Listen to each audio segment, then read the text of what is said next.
ಇಲ್ಲ ಅವ್ರು ಕೇಳಿದ್ರು ಇವ್ರು ಯಾರು ಕೂತಿರೋರು ಅಂತ.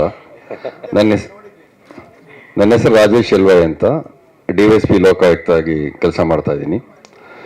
ಇವತ್ತು ಇಲ್ಲ ನನ್ನ ಸ್ನೇಹಿತನ ಹುಟ್ಟುಹಬ್ಬ, ಒಂದು 3 ಗಂಟೆ ಕಾಲ ಪರ್ಮಿಷನ್ ಬೇಕು ಅಂತ ಪರ್ಮಿಷನ್ ಲೀವ್ ತೊಗೊಂಡು ವಿಶ್ ಮಾಡ್ಲಿಕ್ಕೆ ಬಂದೆ. ನನ್ನ ಇಲ್ಲಿ ಕೂಡಿಸಿದ್ರು. ನನ್ನ ಅವರ ಸ್ನೇಹ ಸುಮಾರು 20 ವರ್ಷದ್ದು, ಫಾರ್ ಲಾಸ್ಟ್ 20 years, 2004ನೇ ಇಸ್ವಿಯಿಂದ ಶುರು ಆದಂಥ ಜರ್ನಿ. ಈ ಅಪ್ಪನ ಬಗ್ಗೆ ತುಂಬ ಖುಷಿ ಏನು ಅಂತಂದರೆ, ಜೀವನದ ವಿವಿಧ ಮಜಲುಗಳಲ್ಲಿ ಜೊತೆಲಿ ಇದ್ದೀವಿ, ಆದರೆ is always a born fighter.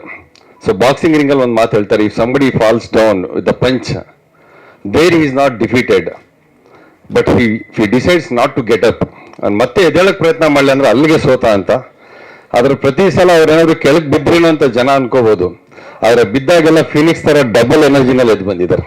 ಅದು ನಮಗೆ ನಿಮ್ಗೆ ಎಲ್ಲರಿಗೂ ಗೊತ್ತಿರೋ ದಟ್ ಈಸ್ ಮ್ಯೂಜಿಕ್. ಇನ್ನೊಂದು ಖುಷಿ ವಿಚಾರ ಏನಂತಂದ್ರೆ, ಎಷ್ಟೇ ಸಲ ನಮ್ಮ ಅವರ ಭೇಟಿ ಆದಾಗ he just beat this movie cinema ಅಂದ್ರೆ ಅವರ ಪ್ರತಿ ವರ್ಷನಲ್ಲೂ ಸಿನಿಮಾ ಬಗ್ಗೆ ಬಿಟ್ಟು ಬೇರೆ ಮಾತಾಡಿದ್ದೇ ಕಡಿಮೆ. ಇಲ್ಲ ಯಾರಿಗಾದ್ರೂ ಏನಾದ್ರು ಸಹಾಯ ಮಾಡೋಂಗಿದೆ, ಬ್ರದರ್ ಅದಕ್ಕೆ ಹೆಂಗ್ ಮಾಡ್ಬೋದು, ಯಾವ ತರ ಆಪ್ಷನ್ ಲೀಗಲ್ ಆಗಿ ಏನಿದೆ, ಹೇಗೆ ಮಾಡ್ಬೋದು ಅಂತ. ಅದು ಬಿಟ್ಟರೆ ಸಿನಿಮಾ ಬಗ್ಗೆ ಇವೆರಡು ಬಿಟ್ಟು ಬೇರೆ ವಿಚಾರ ಮಾತಾಡಿದ್ದಿಲ್ಲ. ನಾನು ಜಗಳಾಡಿದ್ದು ಉಂಟು. ಇನ್ನೇನು ಬೇರೆ ಪ್ರಪಂಚನೇ ಇಲ್ಲ ನಿಮ್ಗೆ. ಸಿನಿಮಾ ಬಿಟ್ರೆ ಯಾವಾಗ ಕೇಳಿದ್ರು ಸಿನಿಮಾ ಅದು ಇದು ಅಂತ ಬಿಟ್ಟು ಹೊರಗಡೆ ಮಾತಾಡಿದ್ದೇ ಇಲ್ಲ ಸಬ್ಜೆಕ್ಟು.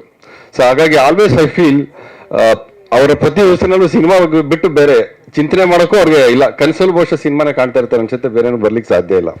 ಹಾಗಾಗಿ ತುಂಬಾ ಸಲ ಹೇಳಿದ್ದು, ಜಗಳಾಡಿದ್ದು ಉಂಟು, ಅವ್ರ ಜೊತೆ ಮನಸ್ತಾಪ ಮಾಡ್ಕೊಂಡಿದ್ದು ಉಂಟು.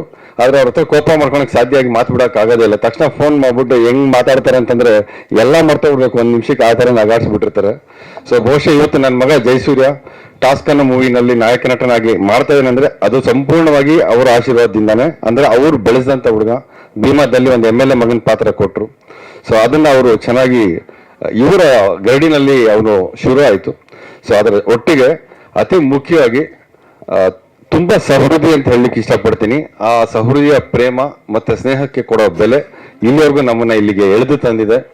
ಹಾಗಾಗಿ many happy returns of the day. ಹುಟ್ಟುಹಬ್ಬದ ಶುಭಾಶಯಗಳು. ಹೀಗೆ ಖುಷಿಯಾಗಿದ್ದು ಅವ್ರು ಹೇಳಿದ್ರು ಹುಟ್ಟಿ ಸಾರ್ಥಕ ಆಗೋಯ್ತು ಗುರು ಅಂತ. ತುಂಬಾ ವರ್ಷದಿಂದ ಅದು ಪ್ರೂವ್ ಮಾಡಿದ್ರೆ ಇನ್ನೊಂದಷ್ಟು ಜನಕ್ಕೆ ಯಶಸ್ವಿಯಾಗಿ ಸಾಕಷ್ಟು ಹೊಸ ಪ್ರತಿಭೆಗಳಿಗೆ ಅವಕಾಶವನ್ನು ಮಾಡಿಕೊಡ್ತಾ ಇದ್ದಾರೆ. ತುಂಬಾ ಜನ ಇವತ್ತು ಬರ್ತಾ ಇದ್ದಾರೆ ಚಿತ್ರರಂಗದಲ್ಲಿ, ತಮ್ಮ ಸಲಗ ಮತ್ತು ಭೀಮಾದಲ್ಲಿ. ಅದು ಹಾಗೆ ಕಂಟಿನ್ಯೂ ಆಗಲಿ ಅಂತ ಹೇಳ್ತಾ, ಸದಾ ನಿಮ್ಮನ್ನ ಖುಷಿಯಾಗಿಟ್ಟಿರಲಿ, ನಿಮ್ಮ ಮಗಳಿಗೆ ಯಶಸ್ಸು ಸಿಗಲಿ ಅಂತ ಹೇಳ್ತಾ, ಜಡೇಶ್ ಅವರ ಈ ಚಿತ್ರ ಚೆನ್ನಾಗಾಗ್ಲಿ. ನಮಸ್ಕಾರ. ಜೈ ಹಿಂದ್, ಜೈ ಕರ್ನಾಟಕ. Thank you.